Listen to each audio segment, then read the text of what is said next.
السلام علیکم ملګرو د پښتو یو نوی ډیره زیاته بهترینه ډراما په یوټیوب باندې ریلیز شوې ده. په ویډیو کې به موږ د پښتو د دغه نوې ډرامې په حواله به خبرې کوو.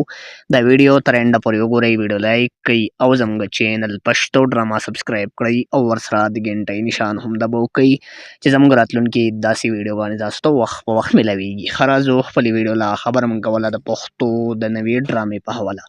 ملګرو د پښتو چې کومه نوې ډراما په یوټیوب باندې ریلیز شوې ده نو د دغه ډرامې نوم دی نافرمانه اولاد. دغه یوه شارټ ډرامه ده چې د دغه ډرامې کهاني ډېره زیاته بهترینه کهاني ده او دغه هم یوه اصلاحي ډرامه ده. ډرامه نافرمانه اولاد په دې ډرامه کې شکیب افغان، جمال افریدي او داسې نور هم ډېر زیات بهترین کاسټ په دغه ډرامه کې شامل دی چې د دغه ډرامې مصنف سیار احمد دی. ډرامه نافرمان اولاد دغه ډرامه تاسو په یوټیوب باندې کتلی شئ چې یوه ډېره زیاته بهترینه او یوه اصلاحي ډرامه ده.